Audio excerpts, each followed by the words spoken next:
E o desembargador Demétrios Cavalcante, do Tribunal de Justiça do Distrito Federal, determinou a retirada do ar de conteúdo do portal UOL sobre transações imobiliárias da família Bolsonaro. Segundo Cavalcante, o portal usou informações sigilosas contidas em inquérito policial que já havia sido anulado pelo Superior Tribunal de Justiça, excedendo o direito da livre informação. O desembargador afirmou ainda que os criadores do conteúdo sabiam que a investigação era sigilosa e que havia sido anulada, mas decidiram fazer suposições não submetidas ao crivo do Poder Judiciário.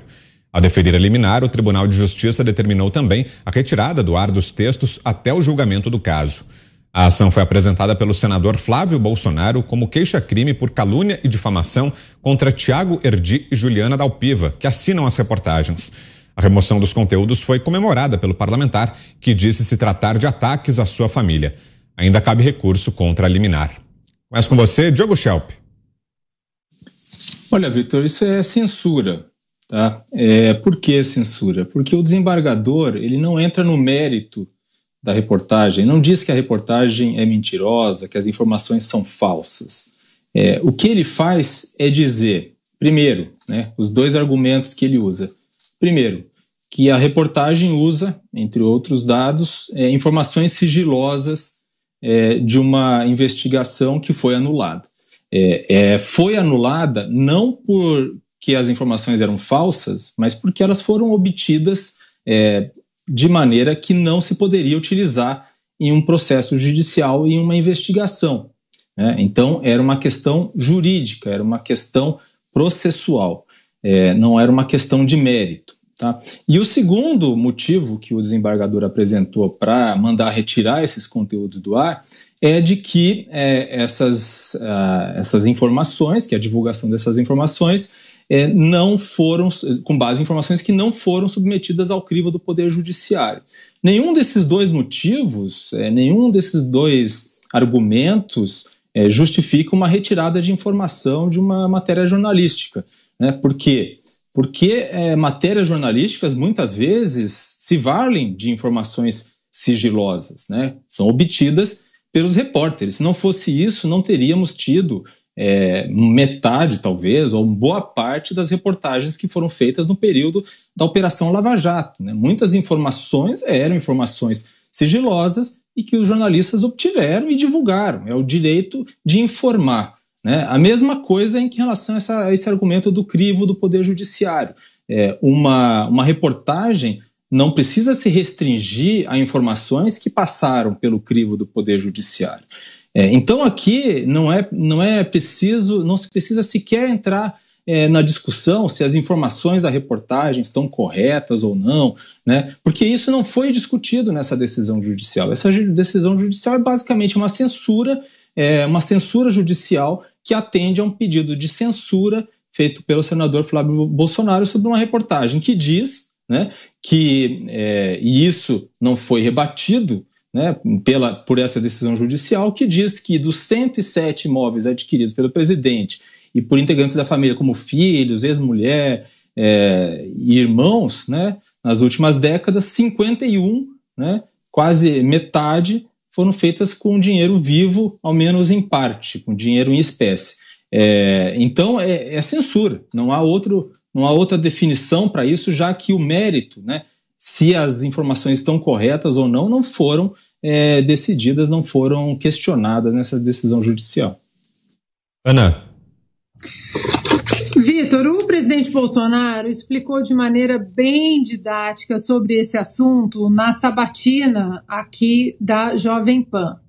Então, quem quiser saber de detalhes sobre isso, eu não me lembro, o Binha pode dar a data corretamente aí dessa sabatina, mas o presidente explicou perfeitamente, com muitos detalhes, o que aconteceu, diferença de dinheiro vivo, moeda corrente, quem foi colocado dentro dessa reportagem, o que não foi checado. Portanto, os detalhes estão todos gravados na sabatina da Jovem Pan com o presidente Bolsonaro. Eu só acho engraçado, Vitor, quem pede hoje, diante desse evento com o site, para seguir as leis e para seguir o que é correto juridicamente. Nós vivemos num estado de exceção, onde as leis estão sendo vilipendiadas à luz do dia diariamente e há um absoluto silêncio por parte da imprensa que hoje reclama que estão sendo censurados.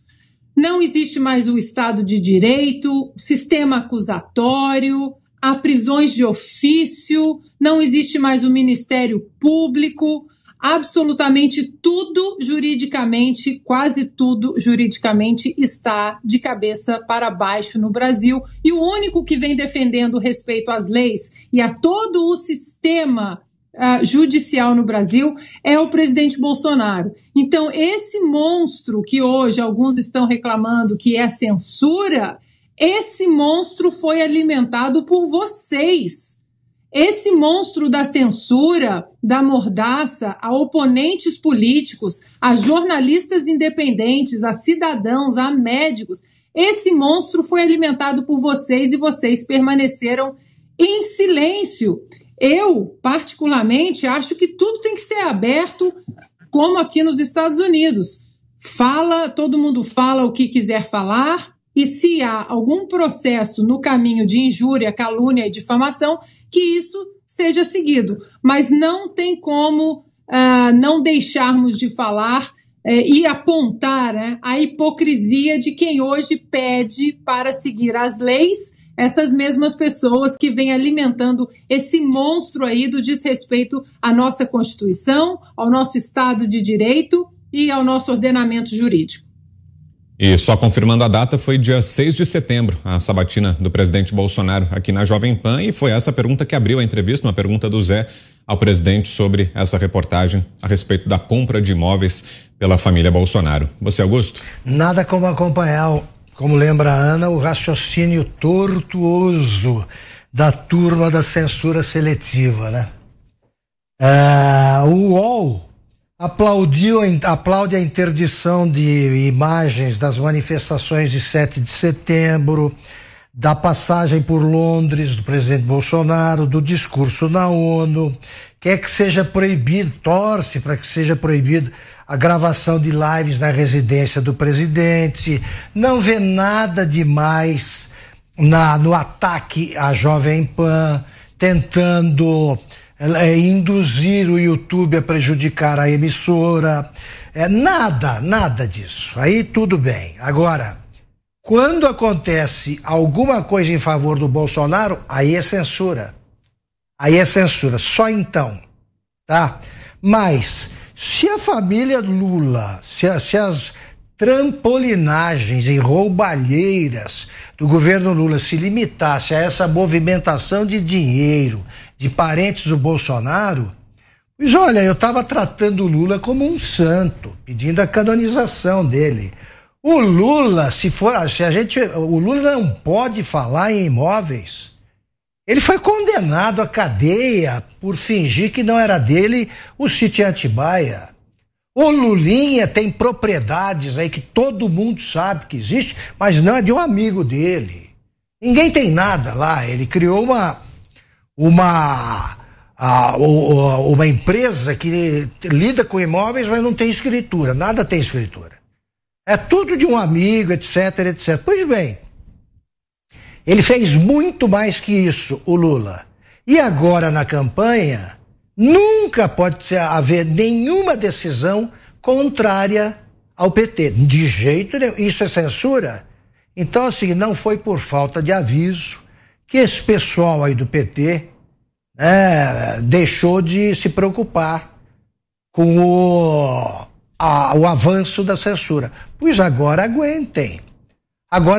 Ou então peçam desculpas e comecem a se tornar solidários com as emissoras efetivamente injustiçadas e perseguidas, como é o caso da Jovem Pan. Você, Zé? Eu tenho até alergia em falar em censura, né? A qualquer veículo de comunicação, ao nosso e aos outros.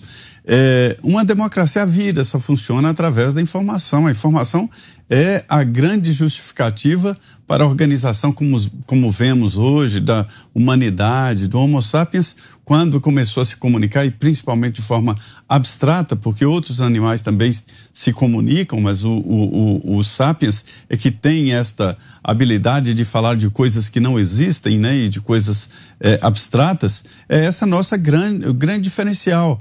Então, assim, eu tenho alergia a falar em censura. Agora, não se pode também lançar mãos de um veículo de comunicação para atacar famílias inteiras em nome da política. Quer ver um pai nervoso, ataca os seus filhos.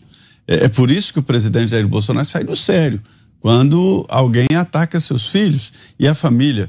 Ele gosta que fale do governo dele e o ataque de frente, ele, não a família. Isso aí é covardia.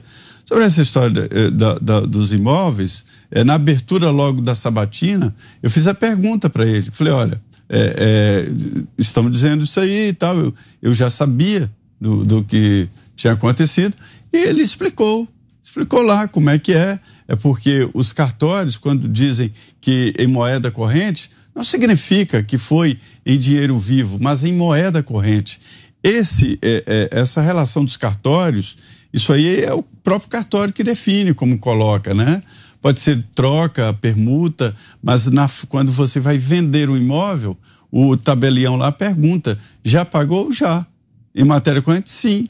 E coloca lá a matéria corrente. Não significa que a pessoa chegou com a mala de dinheiro, colocou em cima da mesa e pagou imóveis. Isso não existe. Agora, pode ter existido, isso não é ilegal, né? Isso está dentro da lei. O que deve ser justificado, e a Receita Federal vai atrás, é a origem do dinheiro. Se você não tem um dinheiro, você não pode comprar imóveis como comprou a família do presidente Jair Bolsonaro. Então, assim, eu não gosto nem da palavra censura, mas entendo que o uso de informações assim para atacar famílias de uma forma covarde merece também uma resposta. E o presidente não mandou fechar nenhum veículo de informação e foi pelos caminhos legais, pela justiça. 1 minuto e meio, Fiuza. O Tribunal de Justiça do Distrito Federal não está inovando. Nós estamos assistindo isso e eu tenho aqui modestamente sempre assinalado esse negócio de apaga, né? Não, porque realmente caluniou. Então eu queria perguntar como é que era na época que a imprensa escrita, impressa e não digital, como é que era isso, né? Saiu lá no momento glorioso da Veja, por exemplo, né? Vinha ali, sei lá, 1 milhão de exemplares da Veja. Se isso acontecesse, como é que era, né? Você some com a revista? Não é assim. Então, assim, está publicado, quem publicou é responsável por aquilo. Pessoa física, veículo de comunicação, não tem essa de apagar. Esse negócio de apagar é stalinismo. Apaga, porque isso, evidentemente, como já falaram a Ana e o Augusto, isso aí é o veneno do qual você vai provar um dia. Quer dizer, apaga. Não apaga agora porque eu quero, apaga porque eu resolvi. Como está acontecendo no Supremo, no TSE, não é assim? Apaga, cancela, some com a conta. E as plataformas adoram fazer isso também.